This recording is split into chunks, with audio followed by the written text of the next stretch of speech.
enthusiastic, and they have a book of mine that they want to sign, they want to talk about the Federal Reserve.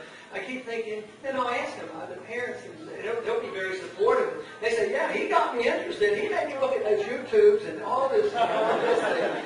And to me, what's pretty interesting is the parents are not, like a little bit annoyed. Why is he bugging me about this? They're excited. They're excited for their children because their children, on their own, in many ways, got interested and thought about serious things and actually influenced the parents. And the parents are, really like that, and that it's constant. But and this to me is one of the great things about a freedom philosophy is young people who have not had their minds muddied up are very receptive to the freedom philosophy. Less war, sound money, and all these things. But many of us, I know I went through it, and I had a lot of people tell me this, and some of you may have had the same experience, that you more or less had a natural instinct to be left alone, And I think little children are that way. They have an independent mind. I think teenagers are like that. And then to move it one step forward and become an adult, you have to conform, that you're not allowed to think for yourself and be your own person. In order to mold into society, you're told that you had to accept this. And then we hear it from our public schools and the TV and the government, and it contradicts. So for me, it was very exciting to discover there were a lot of smart people out there that knew and understood individualism, especially in economics. And when I got introduced to Austrian economics, I thought this was marvelous. And it wasn't just me. So I think a lot of people have these instincts, and they're very delighted to know that there's a lot of intellectual thought that goes behind this. Not only that, when you think about it, it's the tradition of this country. It's really what makes this country great.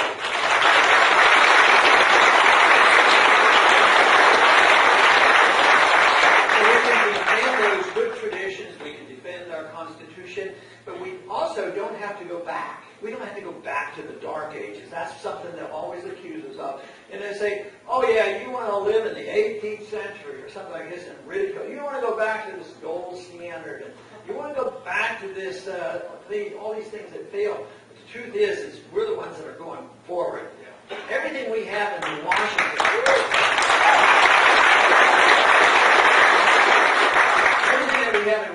and most governments, is built on authoritarianism, telling people what to do with your life, what you can do with your money, what you can do with your property, what other countries can do, and who gets bailed out. So this whole idea of somebody telling us what to do, if we advance that idea to the point where we really can improve on even what the founders gave us. The Constitution was probably the best document ever written for people, but it really had a lot of shortcomings too. And therefore, we don't have to go back to a static condition. Even the gold standard, it was far from a really well thought out gold standard. It was a gold and silver standard. They fixed the price of gold and silver, and there were always infractions. It was not truly regulated by the free market.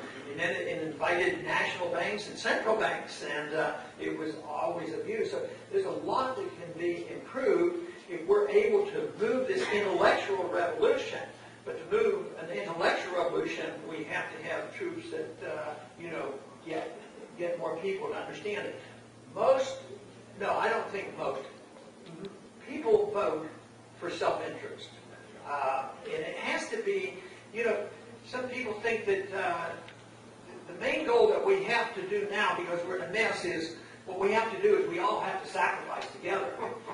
I really don't believe in that. If I could return to you all your liberties, that you had your own life, you could work and keep what you earned, and you didn't have to pay all these taxes or be sent off to fight useless wars, and all of a sudden you'd be out of the realm of the intimidation of big government, would you feel like you were sacrificing anything?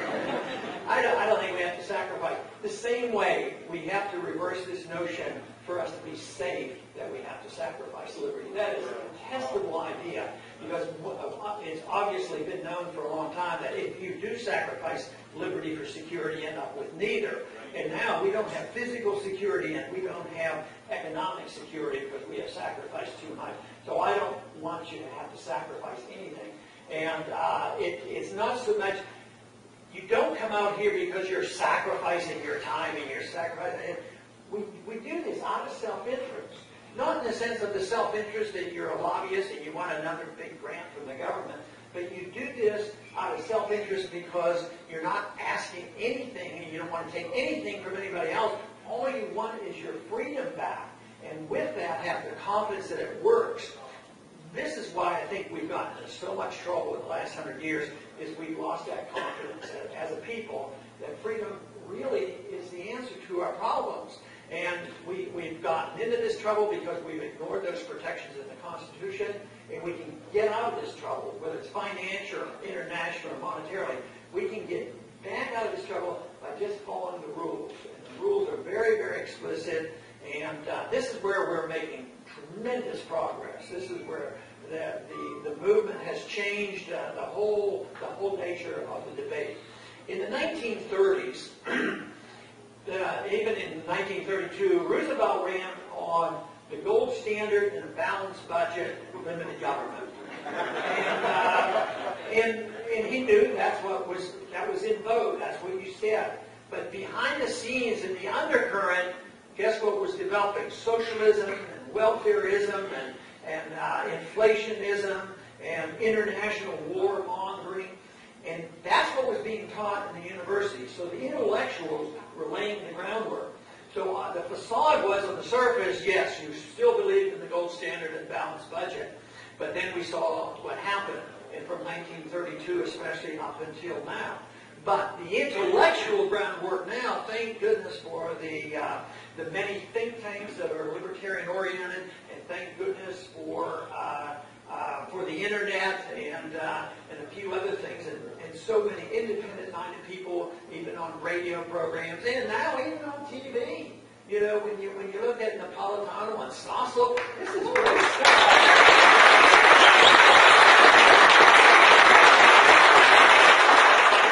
So, to be an optimist, which I am, I say that the groundwork has been laid, and our job now is to spread that message and get people confident. And one of the things you'll hear, oh, we can't support you guys, or me in particular, because he can't win, you know, it doesn't work, it's too big a job. But it is changing. And it isn't so much that the great speeches will be heard and will convert everybody, but what really helps us is the total failure of the system that we have put up with for so long, and therefore they are going to be forced to look at what we're doing. So we're in the right place at the right time with the right message. And this is the reason.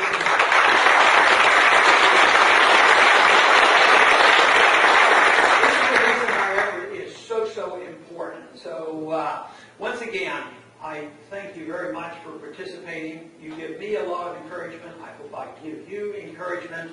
I do want you to work hard out of your own self-interest, but also want you to have a lot of fun just doing it. So thank you very much.